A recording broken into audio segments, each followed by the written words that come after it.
Okay, so magandang gabi po muli sa atin mga kapatid. Ngayon po ay December 11, 2024. Ang ating pong verse ay from Romans chapter 12 verses 9 to 13.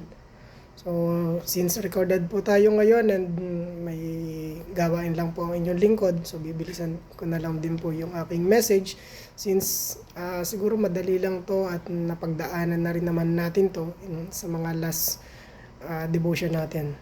Okay, so narinig naman natin yung talata kanina, no?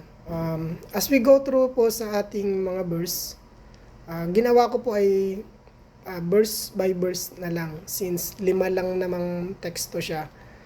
And ang kinuha ko pong version ng Bible ay yung NIV version. Yan. Ang title po dun sa NIV version, yung New International Version, no, English, ay kung mababasa nyo po, Love in Action. So may 5 points po tayo dito. Una, verse 9, love must be sacrifice.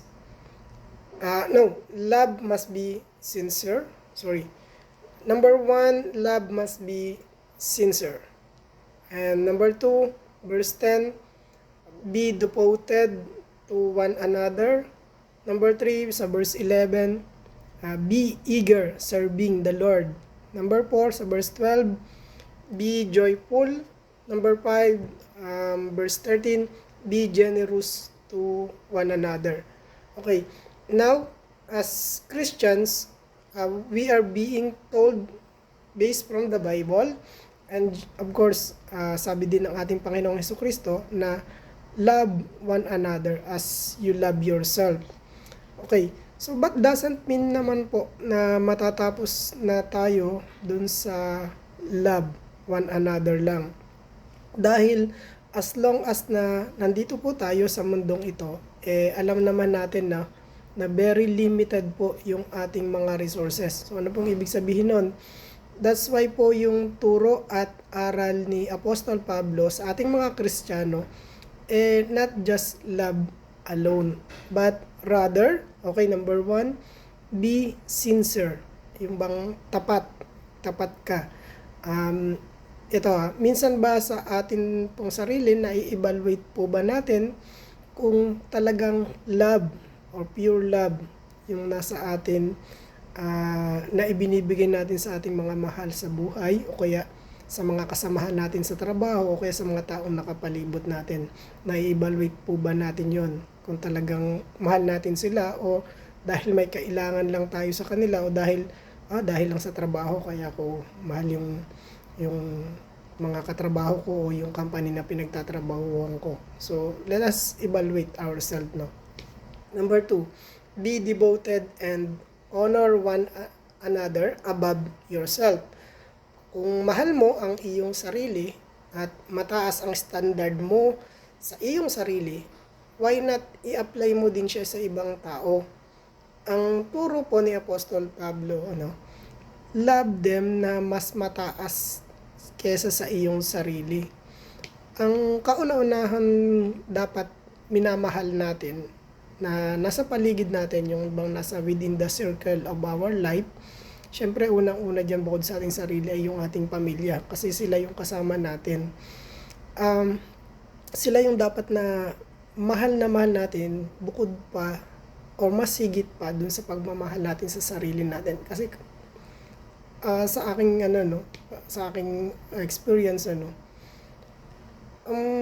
mas nakakabuhay, nakakapag kasi boost ng buhay or ng confidence kapag mahal mo yung pamilya mo. Mas inuuna mo sila. Meron kang inspiration para magtrabaho, para maghanap buhay. And then syempre yun, saka ka na lang lumayo patungo dun sa iba man na nasa circle ng life mo.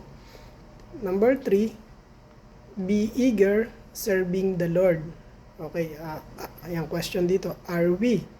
So, ang sabi po ni Apostol Pablo, huwag maging tamad kundi maging masipag at buong pusong naglilingkod sa Panginoon. So, yan, again, nai-evaluate ba natin ang sarili natin kung tayo ba ay tunay ba talaga akong Kristiyano? Alam niyo po yung bang pray and go. Yung bang attend ng church, uupo, makikinig ng sermon, magpe-pray, then aalis na. Pray and go, no? Hindi lang po sa pag-attend or pagpe-pray natatapos yung paglilingkod or yung pagsasamba sa Diyos. Napakaraming gawain sa loob ng iglesia na kailangan ng manpower. Sa loob ng iglesia, no, kung mapapansin nyo, kulang na kulang talaga yung manpower niyan. Bakit? Siguro dahil wala siyang sweldo. Baka walang sweldo kaya hindi ganun ka eager para maglingkod sa iglesia. Okay. Number 4, be joyful. Yun bang kahit mahirap at kahit magtiis, maging joyful pa din and maging eager ka pa rin sa pagdarasal, yung continuous praying, you know. Isa sa mga common na meron tayong lahat ay yung hope, no. Meron tayo kasing patutunguhan, meron tayong inaasahan. Ayun yung destination natin after dito sa mundo na puno ng hirap at pagtitiis. At tulad nga na sinabi ko, napaka-limited lang kasi ng resources natin.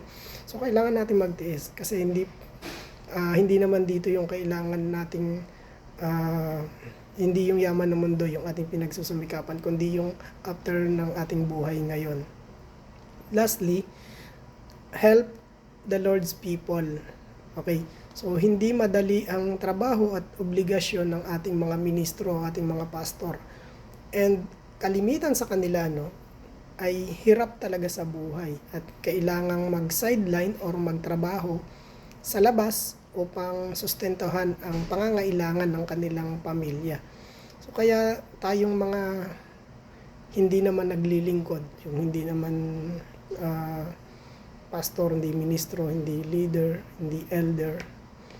Pero meron tayong magandang trabaho sa ating buhay o pinagkakakitaan. Maganda rin na unahin nating tulungan yung mga ministro natin, mahalin natin sila, suportahan natin sila financially, emotionally, kasi napakalaki ng obligasyon at responsibility na kanilang pinangahawakan. Kasi sa Diyos sila magsusulit dahil sa kanilang tungkulin.